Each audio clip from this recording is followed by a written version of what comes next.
Assalamualaikum warahmatullahi wabarakatuh.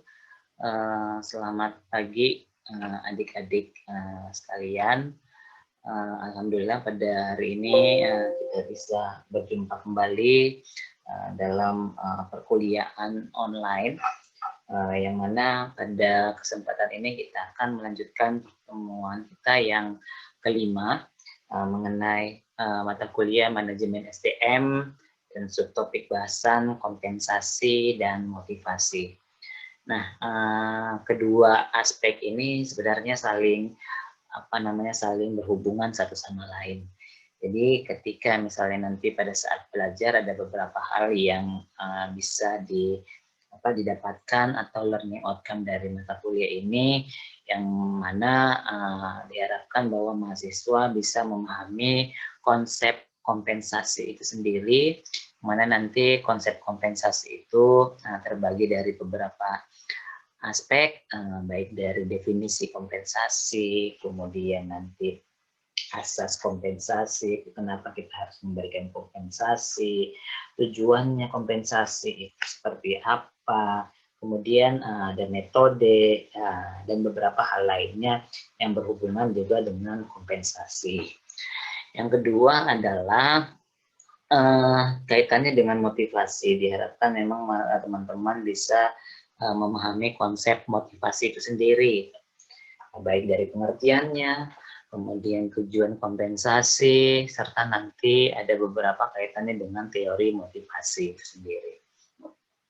Nah, kita di awal dulu, kenapa sih sebenarnya kompensasi penting itu?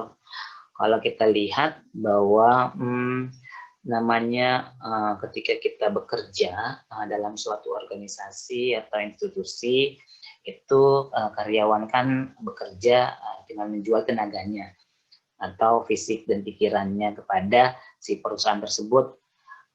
Kemudian salah satu bentuk timbal balik dari perusahaan itu adalah dengan memberikan balasan jasa ataupun materi kepada si karyawan itu sendiri sesuai dengan peraturan dan perjanjian yang sudah disepakati oleh si karyawan itu sendiri gitu. Nah, kalau misalnya seperti PNS gitu, karyawan PNS itu biasanya kan dia sudah berdasarkan aturan pemerintah, atau misalnya karyawan swasta itu biasanya berdasarkan UMR atau UMP gitu. Itu tergantung dari organisasi itu sendiri gitu. Nah, di sini ada beberapa pengertian kaitannya dengan kompensasi itu sendiri, bahwa sesuatu yang diterima karyawan sebagai penukar dari kontribusi jasa mereka pada organisasi. Nah, yang seperti disampaikan tadi bahwa di sini ada proses saling menguntungkan gitu. Si pekerja atau karyawan bekerja tadi untuk mencapai tujuan dari organisasi itu sendiri. Maka upaya yang diberikan si organisasi atau instansi tersebut adalah dengan memberikan sebuah kompensasi itu atau balas jasa gitu terhadap si karyawan itu tersebut. Nah, untuk bentuk kompensasinya seperti apa itu nanti disesuaikan dengan kesepakatan tadi di awal gitu. Tapi biasanya kalau kompensasi pasti kebanyakan dalam bentuk materi dalam bentuk uang gitu. Nah, kemudian ada kaitannya dengan pengertian kompensasi. Di sini ada balas jasa yang diberikan oleh organisasi perusahaan baik bersifat finansial maupun non finansial kepada karyawan atas kontribusi jasa mereka pada periode tertentu. Dan biasanya kan seperti yang disampaikan bahwa organisasi atau perusahaan itu pasti memberikan salary gitu tiap bulan gitu. Ada beberapa yang sistem pembayarannya di awal bulan, kemudian nanti ada di akhir bulan. Itu berdasarkan memang tadi kesepakatan atau aturan dari organisasi tersebut gitu. Nah, tidak hanya dari finansial saja atau gaji, tetapi ada yang kaitannya dengan non finansial. Non finansial itu seperti apa? Itu misalnya memberikan rumah atau memberikan barang-barang selain uang dan beberapa hal lainnya. Bahkan misalnya memberikan kompensasi dalam bentuk jabatan. Nah, semua itu dilakukan suatu organisasi dengan tujuan adalah untuk menarik terus mempertahankan serta memotivasi para karyawan. Jadi kan pada saat evaluasi yang dilakukan si perusahaan itu pasti kan ada yang biasanya dia melihat ada karyawan yang kurang semangat dalam bekerja. Makanya salah satunya adalah dengan misalnya dia memberikan kompensasi dalam bentuk non finansial gitu. Siapa yang sesuai dengan target maka akan mendapatkan reward atau penghargaan. Kemudian tadi serta berusaha supaya memang kalau misalnya ada beberapa karyawannya yang sudah baik kerjanya sesuai target, capaiannya selalu berhasil, itu dia berusaha supaya pekerjaannya atau itu tetap stabil, sehingga tadi dia tetap memberikan kompensasi kepada kepada si karyawan itu sendiri. Nah, kalau tujuan atau definisi kompensasi nanti silakan teman-teman baca beberapa referensi kaitannya dengan kompensasi itu sendiri. Nah, sebelum ke tujuan kompensasi, tadi kan namanya yang saya awal disampaikan bahwa ada beberapa alasan kenapa sih sebenarnya pekerja itu harus bekerja gitu. Ada yang namanya to desire to live, artinya keinginan untuk hidup merupakan keinginan utama dari setiap orang. Maka manusia itu bekerja untuk dapat makan dan makan untuk dapat melanjutkan hidupnya. Makanya tadi karyawan itu harus bekerja tadi supaya nanti mendapatkan kompensasi itu sendiri gitu.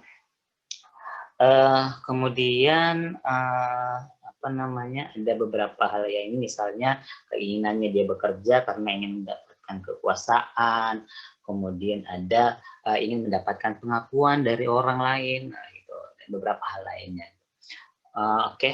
Kemudian kita lanjut ke tujuan kompensasi. Nah, kalau kita lihat di sini ada beberapa tujuan dari kompensasi itu sendiri. Yang pertama adalah kompensasi itu menjalin ikatan formal antara perusahaan dan karyawan.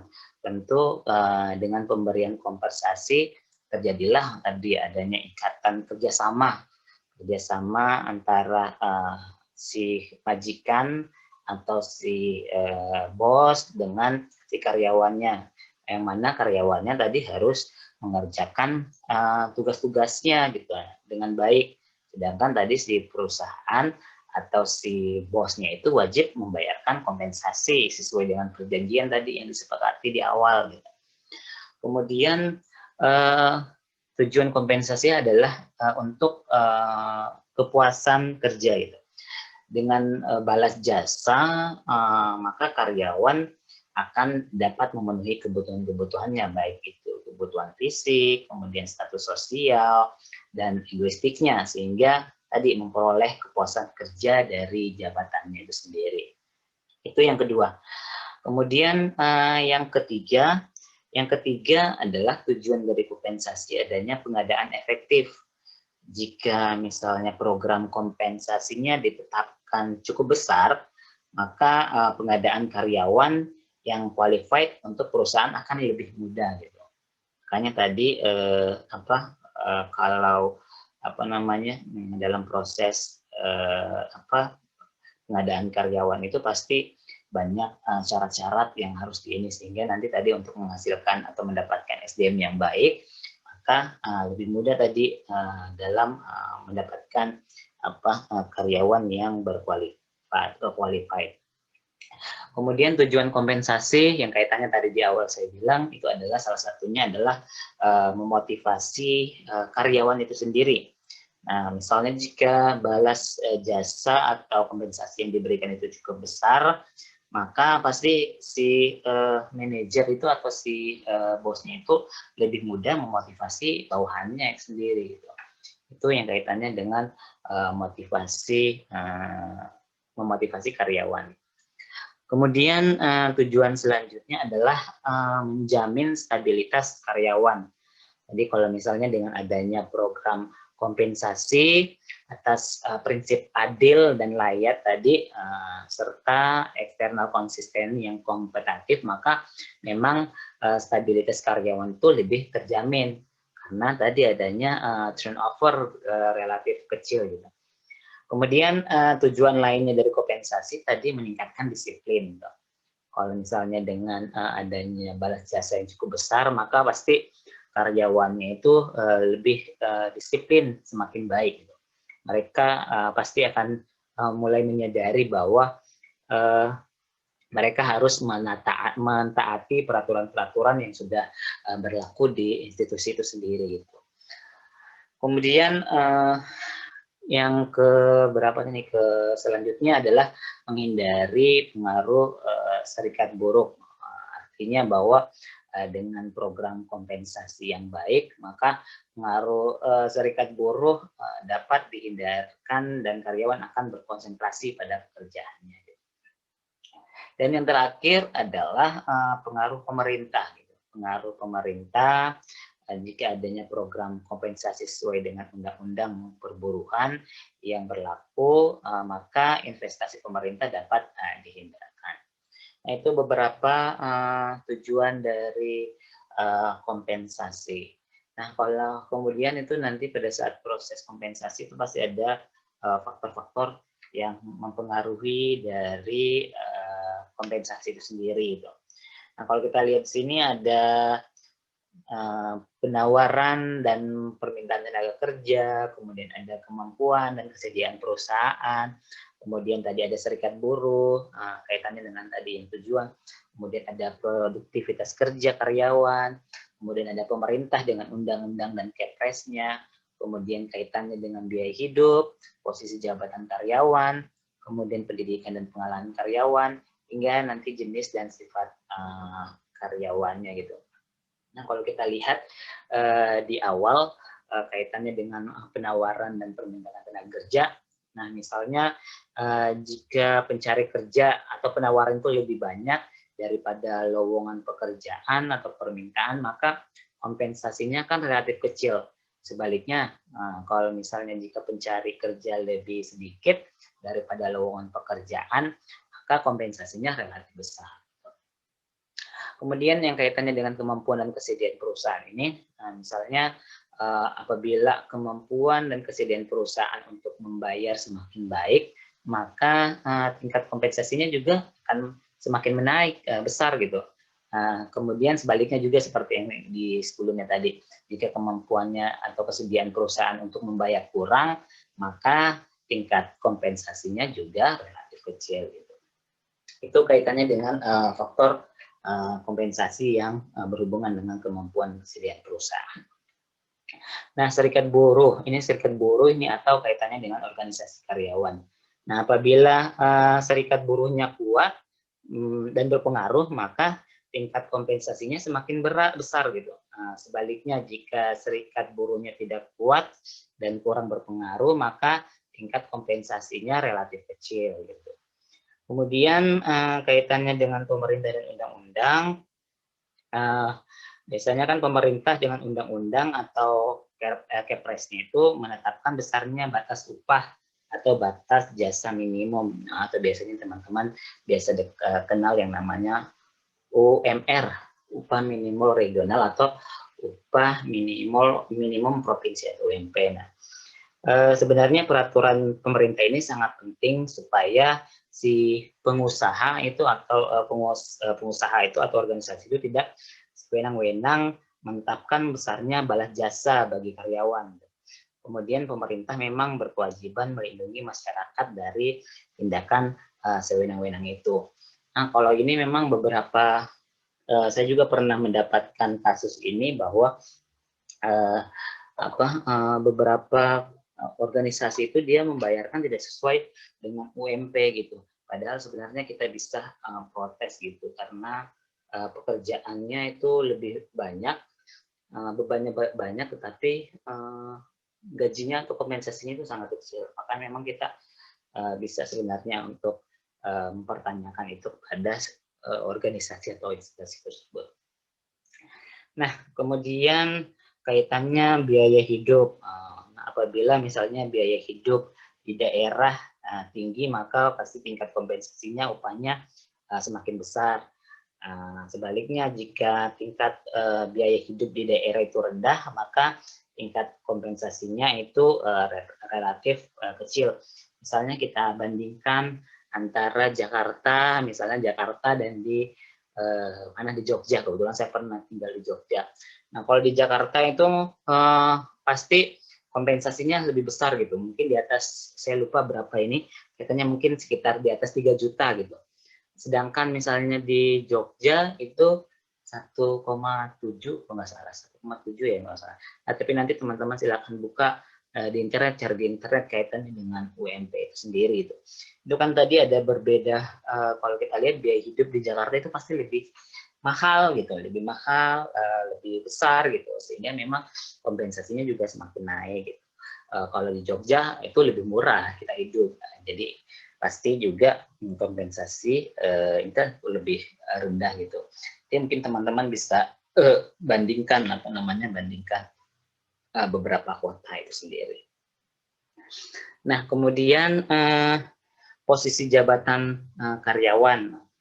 Karyawan yang menduduki jabatan tinggi akan menerima gaji atau kompensasi yang lebih besar. Sebaliknya, karyawan yang menduduki jabatan yang lebih rendah akan memperoleh gaji atau kompensasi yang lebih kecil. Ini sudah pasti gitu. Semakin tinggi jabatannya orang pasti semakin banyak gitu. Misalnya kepala dinas dengan saya otomatis jauh gitu, atau misalnya saya dengan dekan gitu, semakin jauh gitu. Atau misalnya berdasarkan jabatan, kalau kami di dosen ada jabatan fungsional dan asisten ahli, itu asisten ahli dengan lektor itu pasti akan berbeda gitu. Yang lektor lebih banyak dibandingkan asisten ahli yang kurang banyak gitu. Itu kaitannya dengan faktor jabatan dan karyawan. Kemudian ada pendidikan dan pengalaman kerja. Nah, jika pendidikan lebih tinggi dan pengalaman lebih lama, maka pasti itu gajinya atau balasan jasanya akan semakin besar. Karena tadi, karena pengalaman-pengalamannya sudah bisa mengontrol pekerjaan dengan baik, kemudian tadi lebih mudah nanti mencapai tujuan organisasi dan karena keterampilannya tadi dengan kecakapannya lebih baik gitu. Sama tadi berbeda ketika misalnya berpendidikan rendah dan pengalaman kerjanya kurang, pasti kompensasinya itu akan lebih kecil. Itu kaitannya dengan pendidikan dan karyawan. Kemudian ada kondisi perekonomian nasional. Nah, apabila misalnya kondisi perekonomian nasional itu sedang maju, maka pasti kompensasinya akan semakin besar gitu. Kemudian kalau misalnya kurang maju atau lagi istilahnya depresi lah, maka upahnya itu akan rendah gitu. Itu pasti sering terjadi juga. Kemudian ada jenis dan sifat pekerjaannya. Kalau jenis dan sifat pekerjaan yang sulit atau yang mempunyai risiko tinggi itu, atau yang kaitannya dengan keselamatan si pekerja, itu pasti lebih mahal atau lebih besar upahnya gitu dibandingkan misalnya yang tingkat risikonya atau risikonya lah gitu kurang lebih kecil gitu, maka memang dia relatif kecil. Coba kita lihat misalnya nanti kalau sering di kota-kota besar itu, ada misalnya pembersih kaca. Kalau di gedung-gedung besar itu biasanya cukup mahal gitu dibandingkan misalnya yang pekerja biasa. Itu sering sekali gitu, karena tadi berhubungan dengan risiko, misalnya tadi kaitannya dengan nyawanya dan beberapa hal lainnya. Nah, itu kaitannya juga dengan faktor yang mempengaruhi kompensasi. Nah, seperti yang saya sampaikan di awal bahwa ada beberapa asas dari kompensasi itu sendiri. Nah, apa asas kompensasi itu kaitannya dengan asas adil, kemudian asas layak dan wajar.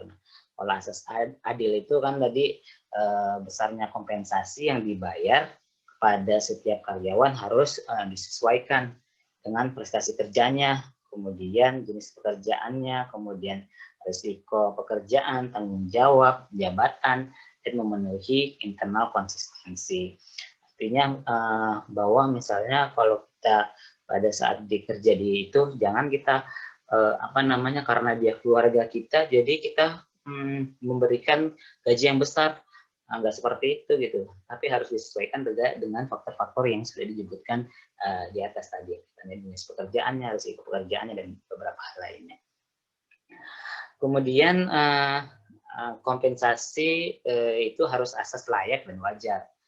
Jadi kompensasi yang diterima karyawan dapat memenuhi kebutuhannya pada tingkat atau normatif yang ideal. Gitu. Tolak ukur layak adalah relatif. Gitu. Penetapannya besarnya didasarkan atas upah minimum pemerintah tadi, UMP atau UMR gitu, serta dari eksternal konsistensi yang berlaku gitu.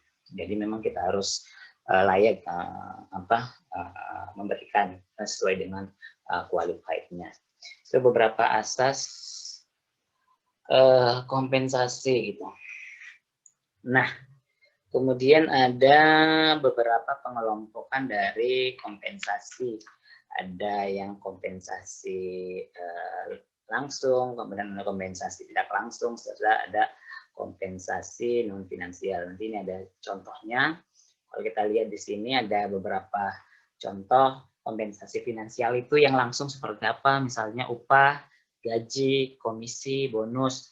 Kemudian ada tingkat langsung atau tunjangan, misalnya tunjangan wajib jaminan sosial, terus ada tunjangan pengangguran, ganti rugi karyawan, cuti keluarga, dan pengobatan. Serta misalnya tunjangan yang tidak langsung seperti bayaran uang waktu tidak bekerja, perawatan kesehatan, asuransi jiwa, kemudian ada rancangan pensiun, terus ada opsi saham karyawan, serta nanti ada bayar premium. Itu yang kaitannya dengan finansial. Yang non finansial itu kaitannya dengan tadi keterampilan, kemudian identitas tugas, otonomi, umpan balik. Kemudian ada kaitannya dengan lingkungan, ada kebijakan yang baik, kemudian ada manajer yang berkemampuan, karyawan yang kompeten, rekan kerja yang bersahabat, kondisi kerjanya, kemudian simbol dan status yang pantas, serta kaitannya dengan fleksibilitas dari tempat kerja itu sendiri, seperti yang ada di bawah ini.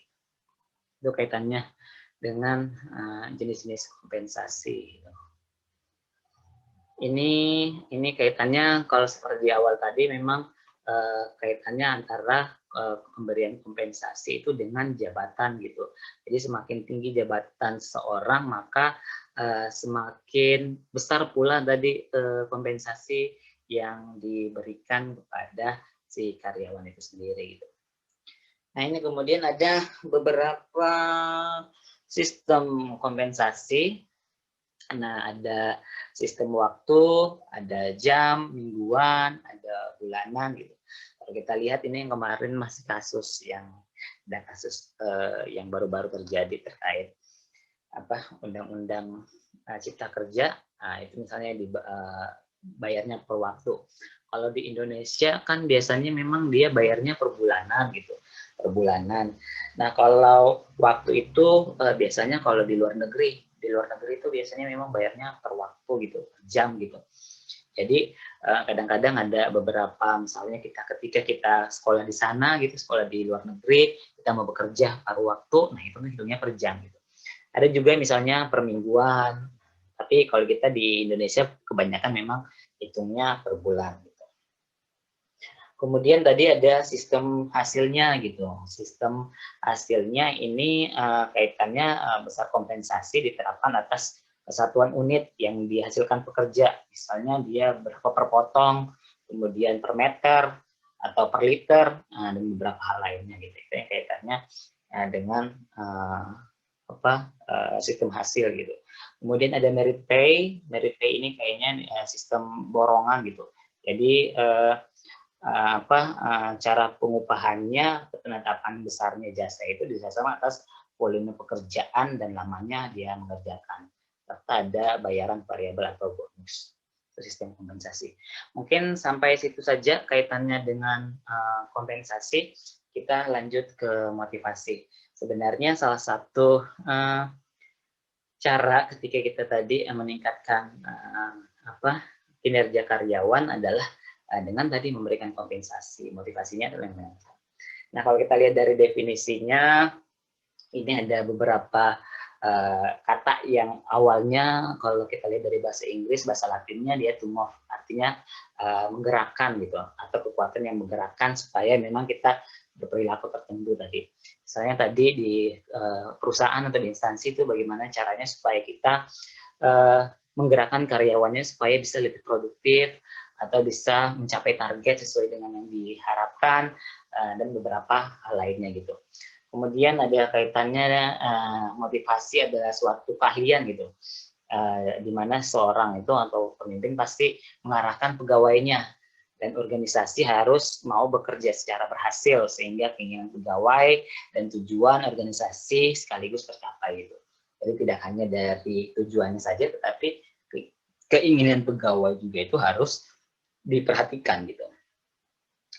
Nah, kalau kita lihat lagi kaitannya dengan motivasi di sini nanti ada hubungannya dengan seberapa keras usaha yang kita lakukan, kemudian tujuan kita arahnya sudah menguntungkan atau belum, berapa lama usaha yang kita lakukan.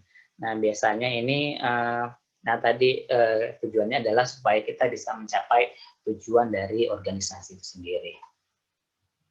Nah, ini ada beberapa tujuan dari motivasi. Yang pertama tadi pasti ketika kita mau memotivasi karyawan, pasti tujuannya supaya memang meningkatkan kepuasan kerja dari karyawan itu sendiri gitu. Jadi tidak hanya sebatas mereka bekerja, tetapi kita harus meningkatkan moralnya juga dan kepuasannya. Kemudian dari kepuasan tersebut pasti akan berpengaruh terhadap produktivitas atau hasil yang dikerjakan dari si karyawan itu sendiri gitu tadi. Misalnya sudah disesuaikan dengan target, dia bisa menyelesaikan dengan baik atau bahkan di atas atau di luar dari target yang ditentukan. Kemudian ada kaitannya dengan mempertahankan kestabilan karyawan perusahaan, kemudian ada meningkatkan kedisiplinan karyawan, kemudian ada mengefektifkan pengadaan karyawan. Ini seperti yang disebutkan di materi kompensasi tadi, kemudian adalah menciptakan hubungan dan suasana dan hubungan kerja yang baik, meningkat loyalitas, kreativitas, dan partisipasi karyawan. Kemudian ada meningkatkan tingkat kesejahteraan karyawan, serta tadi meningkatkan efisiensi penggunaan alat-alat dan bahan baku. Nah, itu kaitannya dengan tujuan dari motivasi. Kemudian ada asas-asas kompensasi, asas motivasi. Di sini ada kaitannya dengan asas mengikut sertakan, kemudian ada asas komunikasi, kemudian asas pengakuan, ada asas wewenang yang didelegasikan, serta asas perhatian timbal balik. Nah, kalau kita lihat dari asas mengikut sertakan, maksudnya bahwa mengajak bawahan atau karyawan untuk ikut berpartisipasi dan memberikan kesempatan kepada mereka itu mengajukan ide-ide, kemudian rekomendasi dalam proses pengambilan keputusan. Dengan cara tersebutlah misalnya bawahan merasa ikut bertanggung jawab atas tercapainya tujuan perusahaan sehingga moral dan gairah kerjanya terus akan meningkat. Kemudian dari aspek asas komunikasi, itu maksudnya bahwa menginformasikan secara jelas tentang tujuan yang ingin dicapai, kemudian bagaimana cara mengerjakannya, kemudian dan kendala yang dihadapi. Nanti dengan asas komunikasi ini, bahwa motivasi kerja bawahan itu pasti akan lebih meningkat. Maka sebab semakin banyak seorang mengetahui soal, semakin besar pula minat dan perhatiannya terhadap hal tersebut. Kemudian asas pengakuan. Asas pengakuan maksudnya itu adalah memberikan penghargaan dan pengakuan yang tepat serta wajar kepada bawahan atas prestasi kerja yang dicapainya. Bawahan akan bekerja keras dan semakin rajin jika mereka terus-terus mendapat pengakuan dan kepuasan dari usaha-usahanya. Itu kaitannya dengan asas pengakuan. Kemudian kaitannya dengan asas wewenang yang didelegasi itu yang dimaksud itu adalah mendelegasikan sebagian wewenang serta kebebasan karyawan untuk mengambil keputusan dan berkreativitas dalam melaksanakan tugas-tugas atasan atau manajer. Biasanya dalam proses pendelegasian ini, manajer itu harus meyakinkan bawahannya bahwa karyawan mampu dan dipercaya dapat menyelesaikan tugas-tugas itu dengan baik. Misalnya dengan mengatakan ini suatu pekerjaan, jadi saudara dapat mengambil keputusan sendiri bagaimana harus melakukannya. Dengan tindakan ini, maka tadi si manajer itu menyatakan secara jelas bahwa bawahan itu cakap gitu, atau penting dan mampu dalam melaksanakan tugas yang diberikan tadi itu. Itu kaitannya dengan asas wewenang yang didelegasikan. Kemudian yang terakhir kaitannya dengan asas perhatian timbal balik. Asas perhatian timbal balik ini adalah memotivasi bawahan atau karyawan dengan mengungkapkan keinginan atau harapan perusahaan di samping berusaha memenuhi kebutuhan-kebutuhan yang diharapkan dari si karyawan itu, dari si perusahaan. Misalnya si manajer itu minta supaya karyawan meningkatkan prestasi kerjanya sehingga perusahaan memperoleh nanti laba yang lebih banyak. Apabila misalnya tadi labanya semakin banyak, belas jasa mereka akan dinaikkan gitu. Jadi ada perhatian timbal balik untuk memenuhi keinginan semua pihak, baik dari si karyawannya maupun si perusahaan itu sendiri.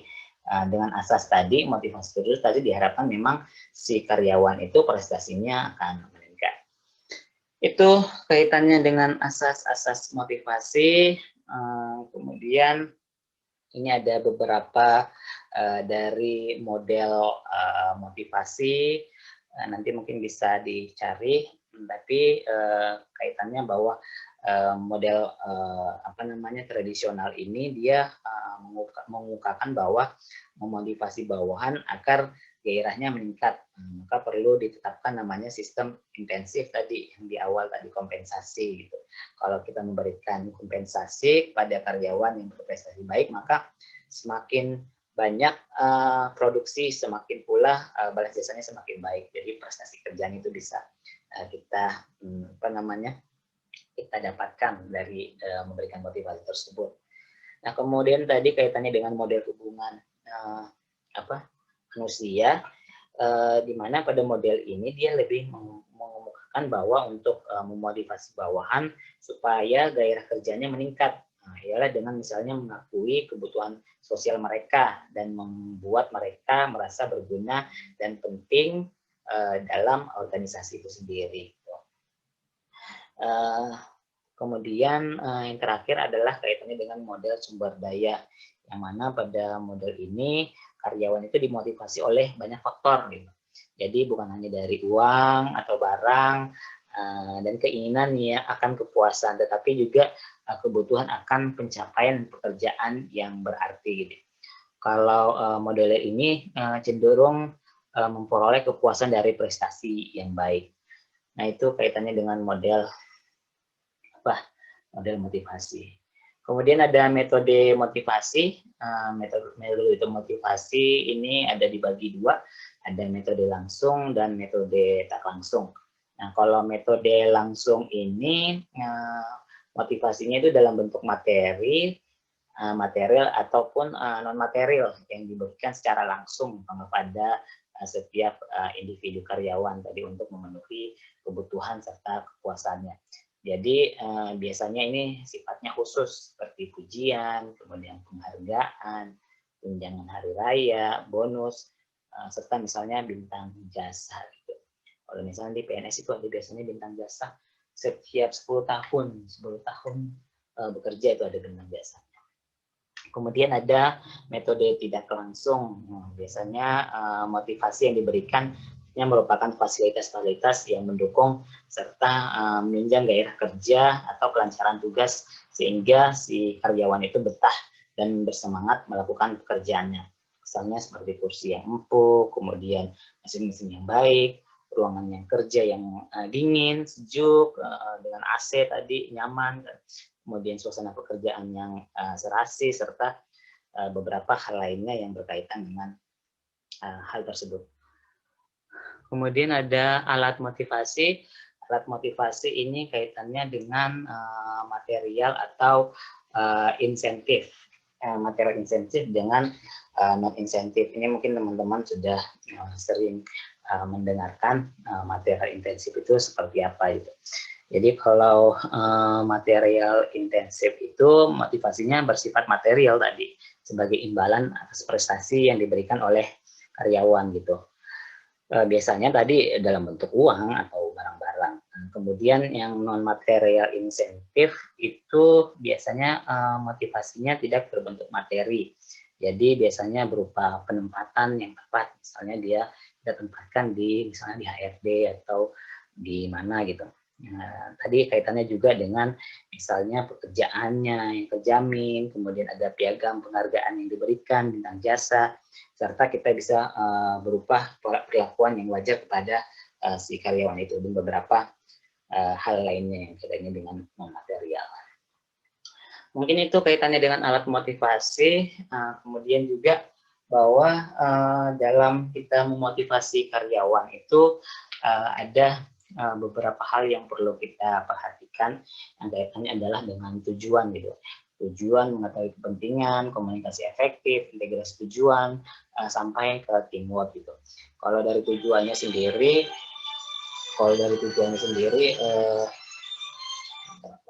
dalam motivasi itu perlu ditetapkan terlebih dahulu tujuan organisasi, baru kemudian nanti karyawan dimotivasi ke arah tujuan itu sendiri. Kemudian nanti ada mengetahui kepentingan, bahwa di sini kita juga jangan hanya melihat dari kepentingan dari pimpinan atau perusahaan, tetapi kita juga harus mengetahui juga kepentingan atau kebutuhan dari si karyawan itu sendiri. Kemudian kaitannya dengan komunikasi efektif dalam proses motivasi memang harus dilakukan komunikasi yang baik dengan bawahan. Baik itu bawahan itu harus mengetahui apa yang diperolehnya dan syarat apa yang saja harus dipenuhi supaya memang intensif tersebut diperolehnya. Kemudian juga kaitannya dengan integrasi tujuan. Tadi kita harus menyatukan antara tujuan kita gitu, tujuan organisasi, kemudian dengan tujuan dari kepentingan karyawan itu sendiri. Dan kaitannya fasilitas juga tadi kita harus memberikan bantuan fasilitas kepada organisasi, kemudian individu atau karyawan itu supaya memang menunjang kelancaran terhadap pelaksanaan pekerjaannya tadi, seperti misalnya memberikan bantuan kendaraan atau misalnya hal-hal lainnya seperti ruangan yang baik dan beberapa hal lainnya. Kemudian kaitannya dengan teamwork, supaya misalnya tadi tujuannya itu bisa lebih tercepat, itu makanya kita buat yang namanya teamwork tadi gitu. Oke, selanjutnya kita akan bahas mengenai teori motivasi. Namun untuk teori motivasi ini ada sebagai tugas dari adik-adik sekalian supaya adik-adik sekalian nanti membaca kaitannya dengan teori motivasi. Tapi sekilas saya jelaskan bahwa dalam teori motivasi ini nanti diklasifikasikan menjadi beberapa kelompok.